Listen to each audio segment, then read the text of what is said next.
Me what all అన్న అని పిలుస్తూ, చిన్న అని పిలుస్తూ వాళ్ళ లైఫ్‌లో జరిగిన వయలెన్స్ గానీ, వాళ్ళకి జరిగిన అబ్యూస్ గానీ, వాళ్ళు దాని గురించి చాలా ఓపెన్‌గా నాతో మాట్లాడారు. And that was a very life changing experience for me. ఒక నటుడుగా, ఒక ప్రొడ్యూసర్‌గా మనం సెలెక్ట్ చేసుకున్న ఒక టాపిక్ ఎంత రీచ్ అయిందంటే ద పీపుల్ హూ ఆ టాపిక్ కనెక్ట్ అయిన వాళ్ళు మీతో డైరెక్ట్‌గా వచ్చి మాట్లాడటం ఆ సినిమాలో జరిగింది.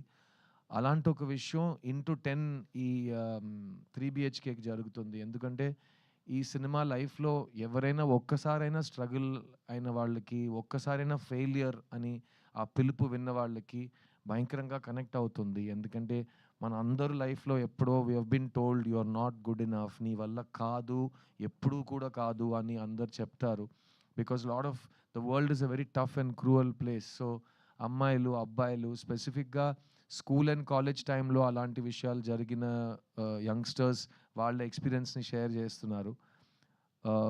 అట్ ద సేమ్ టైమ్ నా వయసుకొచ్చిన వాళ్ళు, ఈ స్కూల్, కాలేజ్ ఈ టైమ్స్ అన్నీ దాటి మిడిల్ ఏజ్‌కొచ్చిన వాళ్ళు కూడా వాళ్ళ ఫ్లాష్ బ్యాక్‌ని గుర్తు చేస్తూ బాగా కనెక్ట్ అవుతున్నారు. ముఖ్యంగా 'బొమ్మరు' లాంటి సినిమాలో ఒక తండ్రి, ఒక కొడుకు వాళ్ళిద్దరి మధ్యలో ఒక రిలేషన్‌షిప్.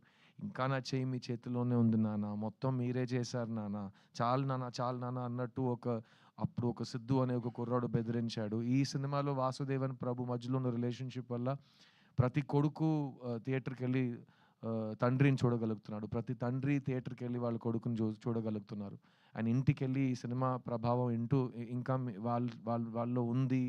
ఇంకా 1 డే తర్వాత ఆ సినిమా గురించి మాట్లాడుతున్నాం. ఇలాంటి ఫీడ్‌బ్యాక్స్ ఆడియన్స్ దగ్గర వస్తున్నప్పుడు it's a really positive thing అండి. ఎందుకంటే నాకు సినిమాలో ఒక కామన్ మ్యాన్ కథ చెప్పడం చాలా ఇష్టం. Regular people ah, ah, without buildup just if you are able to be another human being ఆ పరకాయ ప్రవేశం చేయగలిగితే ఒక సినిమాలో చాలా బావుంటుంది.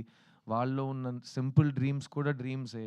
ఒక సింపుల్ డ్రీమ్‌కి బడ్జెట్ ఉండదు. Dream is a dream.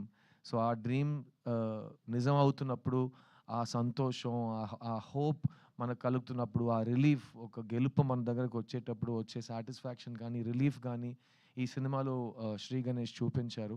And ఈ ప్రభు అనే క్యారెక్టర్ నేను రిలీజ్ ముందు చెప్పాను. ఈస్ ప్రభు చాలా డిఫరెంట్ లైఫ్స్ గడిపాం. బికాజ్ నేను ఎప్పుడు నాకిష్టం వచ్చినట్టే నేను ఉన్నాను.